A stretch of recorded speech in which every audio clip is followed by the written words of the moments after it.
మీ ఇంట్లో మొదటి కోటీశ్వరుడు మీరే అవ్వాలనుకుంటున్నారా? ఈ ఫైనాన్షియల్ వెబినార్ లో ఇప్పుడే జాయిన్ అవ్వండి.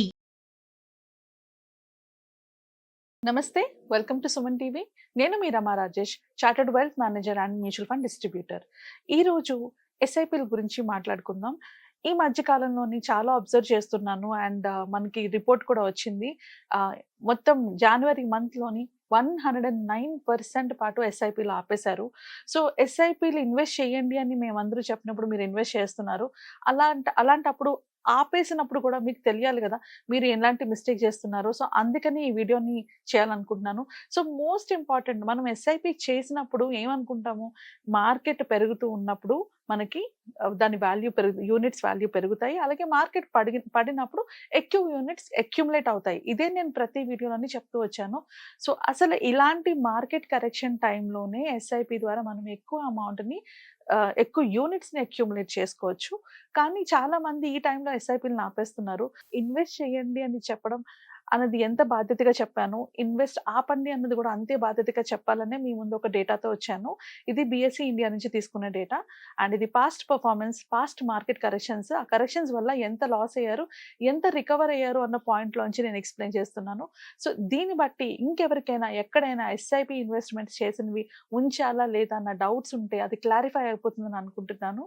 సో ఈ వీడియోని ఖచ్చితంగా చూడండి అండ్ ఎవరైతే ఎస్ఐపి ఇన్వెస్ట్మెంట్స్ చేస్తున్నారో వాళ్ళందరికీ కూడా షేర్ చేయండి. ఓన్లీ ఎస్ఐపి కాదు, మ్యూచువల్ ఫండ్స్లో ఎవరు ఇన్వెస్ట్ చేసినా కూడా ఈ డేటా క్లియర్గా తెలుసుకుంటే మీకు ఒక క్లారిటీ వస్తుంది కంటిన్యూ చేయాలా వద్దా అనేసి. ఎందుకంటే ఈ లాస్ట్ 4 years నుంచి కంప్లీట్లీ బుల్ మార్కెటే ఉంది. ఇప్పుడు సడన్గా మార్కెట్ ఫాలో అవడంతో ఈ మధ్య కాలంలో ఇన్వెస్ట్ చేసిన వాళ్ళందరూ పానిక్ అయిపోతున్నారు.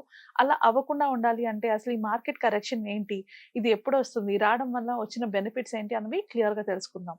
సో ఇప్పుడు నేను చెప్పినట్లు ఆ డేటాలోని బిఎస్సి ఇండియా నుంచి తీసుకున్న డేటాలోని ఇప్పటి నుండి అంటే 2000 నుంచి 2025 వరకు మొత్తం ఎన్ని కరెక్షన్స్ వచ్చాయి, ఈ కరెక్షన్స్ వల్ల ఆ టైంలో ఇన్వెస్ట్ చేస్తున్న వాళ్ళు ఎంత నష్టపోయి ఉంటారు, ఒకవేళ ఆ టైంలోని ఇన్వెస్ట్మెంట్ కంటిన్యూ చేసిన వాళ్ళు ఎంత లాభపడి ఉంటారు అన్న పాయింట్ ఆఫ్ వ్యూలో ఎక్స్ప్లెయిన్ చేస్తున్నాను.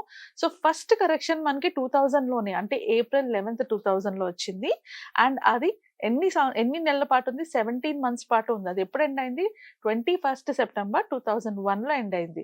సో అప్పుడు సెన్సెక్స్ ప్రైస్ 55,542 అయితే అది పడిపోయినప్పుడు దాని వాల్యూ 2,600, అంటే ఆల్మోస్ట్ 53% లాస్లోకి వెళ్ళిపోయింది. 53% కరెక్షన్ అయింది. సో 53% కరెక్షన్ అయినప్పుడు ఆ పర్టికులర్ పీరియడ్లోని ఇన్వెస్ట్ చేసిన వాళ్ళందరూ 17 నెలల పాటు నష్టాన్ని చూస్తూనే ఉన్నారు. సో ఆ నష్టాన్ని చూసి ఎవరైనా కనుక విత్డ్రా చేసుకొని ఉంటే వాళ్ళకి ఆల్మోస్ట్ 53% దగ్గరగా లాసెస్ కనిపిస్తుండేవి. But at the same time ఈ నష్టాన్ని 17 months పీరియడ్లో జరిగిన లాస్ని రికవర్ అవ్వడానికి మనకి 27 months పట్టింది. అంటే బై 19th December 2003కి ఈ మార్కెట్ రికవర్ అయింది. ఇది రికవర్ అయినప్పుడు ఆ పర్టికులర్ పీరియడ్లో ఇన్వెస్ట్ చేసి కంటిన్యూస్గా హోల్డ్ చేసిన వాళ్ళకి ఎంత రిటర్న్ వచ్చిందో తెలుసా, 113% రిటర్న్ వచ్చింది. సో 113% రిటర్న్ని వాళ్ళు అక్యుములేట్ చేసుకోగలిగారు. ఎందుకు, వాళ్ళు అంత పేషెంట్గా మార్కెట్ పడినా కూడా వెయిట్ చేసినందుకు.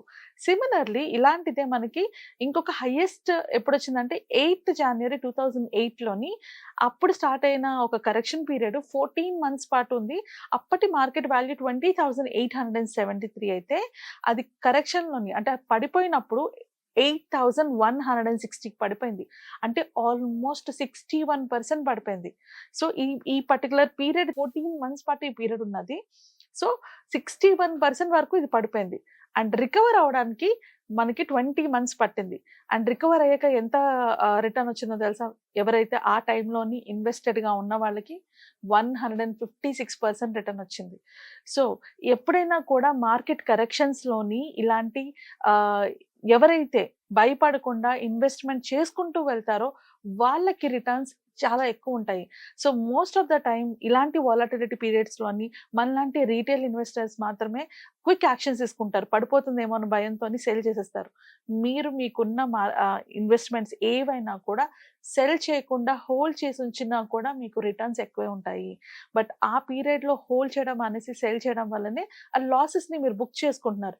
మీకు లాసెస్ అక్కడ కనిపిస్తున్నా మీరు బుక్ చేసుకుంటేనే అవి మీకు అవుతాయా, మీరు బుక్ చేసుకోకుండా లాసెస్ కనబడుతున్నాయి, ఇట్ ఈస్ ఓకే అని మీ ఎస్ఐపిని మీరు కంటిన్యూ చేసుకుంటూ వెళ్తే అదే పీరియడ్లో మీరు ఎక్కువ యూనిట్స్ని అక్యుములేట్ చేసుకుంటారు. ఎక్కువ యూనిట్స్ అక్యుములేట్ చేసుకోవడం వల్ల తర్వాత పెరిగినప్పుడు మీ ఎన్ఏవి వాల్యూ పెరిగినప్పుడు మీకు ఒకేసారి ఎక్కువ రిటర్న్స్ కనిపిస్తాయి. యూనిట్స్ గురించి, అక్యుములేషన్ గురించి ఇంకొక వీడియోలో ఇన్ డీటెయిల్గా మాట్లాడతాను. బికాస్ ఎస్ఐపిలోని చాలా మంది చేస్తున్న మిస్టేక్స్కి ఆ వీడియోలో కూడా ఒక క్లారిటీ ఇవ్వాలనుకుంటున్నాను విత్ లైవ్ ఎగ్జాంపుల్. బట్ ఒకటి గుర్తుపెట్టుకోండి, ఈ త్రూ అవుట్ ద పీరియడ్స్ మన స్టాక్ మార్కెట్ జర్నీలో కానీ, ఈక్విటీలో కానీ ఎక్కడైనా కూడా ఇది కామన్గా ఉంటుంది. కరెక్షన్ ఫేజ్ ఉంటుంది, రికవరీ ఫేజ్ ఉంటుంది. సో కరెక్షన్ ఫేజ్లోనే ధైర్యంగా ఉండాలి, కంటిన్యూ చేయాలి. బికాస్ మనం చేసిన ఇన్వెస్ట్మెంట్స్ ఏవి కూడా ఇప్పుడు రైట్ నౌ రిజల్ట్స్ కోసం చేయలేదు. మనం పెట్టుకున్న ప్రతి ఇన్వెస్ట్మెంట్ కూడా గోల్ ఓరియంటెడ్గా పెట్టుకున్నాం కాబట్టి, అంటే ఫ్యూచర్లో యూజ్ అవుతుందని పెట్టుకున్నాం కాబట్టి, ఆల్మోస్ట్ అందరికీ తెలుసు మ్యూచువల్ ఫండ్ ఇన్వెస్ట్మెంట్స్ రిటర్న్స్ కావాలంటే మినిమం 7 years నుంచి 10 years పాటు ఉండాలి అనేసి. సో ఆ 7-10 years పీరియడ్లోని ఇప్పుడు చిన్న షార్ట్ టర్మ్ వాలటిలిటీ వల్ల సెల్ అయితే చేయొద్దు. ఆన్ అన్ యావరేజ్ 2000 నుంచి 2005 వరకు చూసుకుంటే యావరేజ్ కరెక్షన్ పీరియడ్ 7.3 months మాత్రమే ఉంది. And average recovery period 12.4 months ఉంది. సో ఈ పర్టికులర్ ట్రెండ్ ఇప్పుడు స్టార్ట్ అయిన సెప్టెంబర్లో స్టార్ట్ అయిన ఈ పర్టికులర్ మార్కెట్ కొలాప్స్ అంటే September 26న 85,836 ఉండేది సెన్సెక్స్. అది ఇప్పుడు 17th Februaryకి 75,996కి పడిపోయింది. సో ఇది 4.5 months నుంచి కంటిన్యూ అవుతుంది. ఇది ఇంకొన్ని రోజులు కంటిన్యూ అవ్వచ్చు. అండ్ దీని తర్వాత రికవరీ ఫేజ్ ఉంటుంది. ఇప్పటి వరకు మార్కెట్ కరెక్షన్ ఎంత అయింది? 11.5% అయింది మార్కెట్ కరెక్షన్. ఇంతకన్నా తగ్గిపోవచ్చు. ఆ తర్వాత మళ్ళీ రికవరీ ఫేజ్‌లోని ఎంతకెంత తగ్గిందో అంత ఎక్కువే పెరుగుతుంది. సో ఈ పీరియడ్‌లోని ఎలాంటి న్యూస్‌లు చూసి ఎస్ఐపీలు గనుక స్టాప్ చేయకండి. ఎస్ఐపీలు కంటిన్యూ చేయండి. బికాస్ లాంగ్ టర్మ్‌లోని ఎస్పెషల్లీ ఎస్ఐపీలోని కంటిన్యూ చేస్తేనే మీరు ఎక్కువ రిటర్న్స్‌ని పొందగలరు. ఐ హోప్ ఈ వీడియోలోంచి ఒక క్లారిటీ వచ్చింది అనుకుంటున్నాను. ఇంకెలాంటి డౌట్స్, ఎలాంటి క్వెషన్స్ ఎస్ఐపీ రిలేటెడ్‌గా గానీ, మ్యూచువల్ ఫండ్ ఇన్వెస్ట్మెంట్ రిలేటెడ్‌గా గానీ ఉంటే కింద స్క్రోల్ అవుతున్న నంబర్స్‌కి కాల్ చేసి అపాయింట్మెంట్ బుక్ చేసుకోవచ్చు. లేదా మీ దగ్గరలో ఉన్న ఎవరైనా అడ్వైజర్ దగ్గరికెళ్ళి డీటెయిల్స్ తెలుసుకోవచ్చు. ఈ వీడియోతో మీకు ఆ క్లారిటీ వచ్చిందనుకోని ఇంకొక వీడియోలో మళ్ళీ కలుద్దాం. Thank you.